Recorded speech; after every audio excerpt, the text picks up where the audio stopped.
many things start to go wrong with us. Very often that's a very good sign. For this reason, let us suppose that outwardly we're in perfect health. We haven't a pain or an ache, and therefore we believe that we're healthy.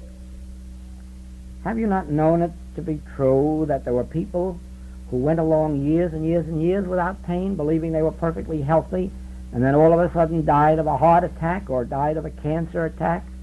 And the doctor said, or the family said, why, they never knew they were sick. Nobody ever knew they were sick. It all came to the surface in one splurge.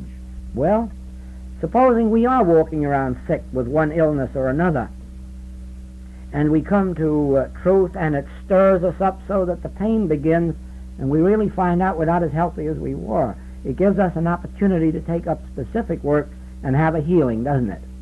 Whereas otherwise that might lie dormant for years and years and years and then crack and carry us off. So very often the latent diseases in thought, the latent diseases in our body, those that are lying there without paining us, come to the surface. And that is one reason for it. Now there is another reason. And this is the main reason. Before we come to truth studies, we are human beings with material bodies, and we are dependent on certain foods, medicines, thoughts, things. We come to truth now, and we're going to make a complete change. We're going to give up our entire dependence on material things and place our reliance on the infinite invisible. Well, just as we would find it difficult to take off these glasses and try to get along without them for a while, just as a person using a cane would find it difficult at first to get along without it, so as we begin to give up our reliance on material remedies, on material resources, do we commence to miss them, and in missing them they set up a reaction that we might call pain or unpleasant happenings.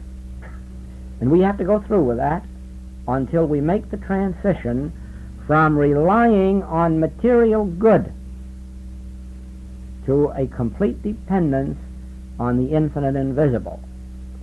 And right there, let me show you something.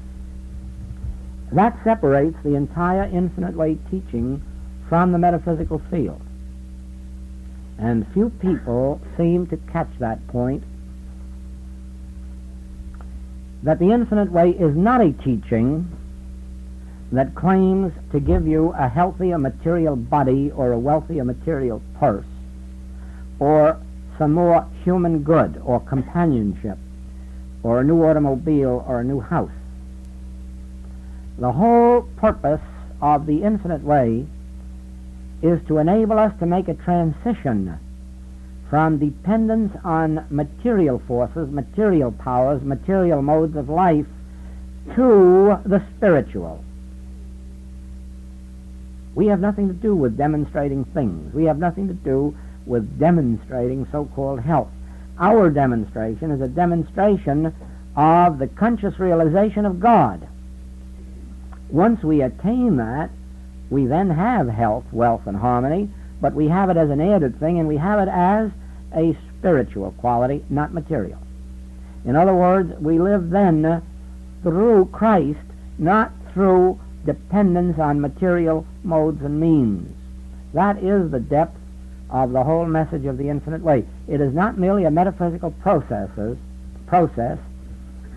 demonstrating a better heart, liver, or lung, or demonstrating a better pocketbook or home. Those are the added things, that's true. But the object of the message of the infinite way is to enable us, to show us how to die daily to our human good and be reborn into our spiritual good. Never doubt for a minute that there is a spiritual realm, a spiritual kingdom, and that the things that God has prepared for us are far greater than even multiplying 10 times over the material things that men have prepared for us. There is our secret in the infinite way, that we are peeking into the spiritual kingdom and starting while here on earth to inherit and enjoy the gifts of God. Not just more gifts of man or multiplications of human good, but the actual activities and supplies and ideas of the spiritual kingdom. Our work is based on the Master's statements such as, "My kingdom is not of this world." I'm not here just to give you freedom from Caesar. I'm here to introduce you to a freedom in Christ, which, once you attain, you'll not only be free from Caesar, you'll be free from tyrannies throughout the rest of all time. I'm not here to set up food kitchens across the Holy Land so that you'll get lots of food. I'm here to demonstrate, to show you how to demonstrate the presence of God so that you will have meal times regularly throughout all time. That was the mission of the Master. The mission of the Master never was merely to make demonstrations of food. He only fed the people 3 times. Oh no. His purpose was to show them a principle which, if they learned, would result in their eating regularly forever. He never accepted the crown that was offered him, or the purple robe, or the general's uniform that was offered him to go out with an army and fight Rome. Oh no, he knew how many times the Hebrews had been in slavery, and he probably could have told us how many more times they were going to be in slavery too, until someday when they awaken to the realization that Christ wasn't born on a certain day, that Christ is an activity of God in our consciousness that is born when we open our consciousness to it, and that it is an individual experience, and that it is one to which the Hebrew as well as the Gentile or Christian is entitled, and to which everyone may have. Now then,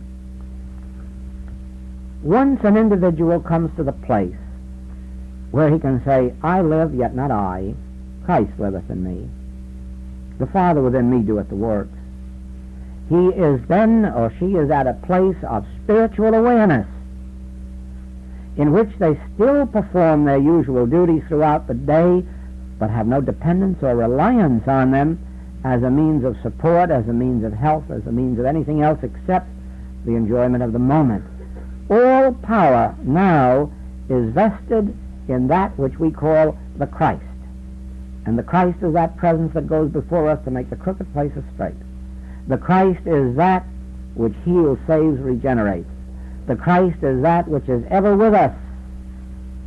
It was before Abraham, and it will be unto the end of the world. And so, as we make the transition from dependence on the human to the dependence on that infinite invisible, we are apt to have a cracking up. We are apt to have periods of sickness, or periods of, it says here, unpleasant experiences or impurities coming to the surface.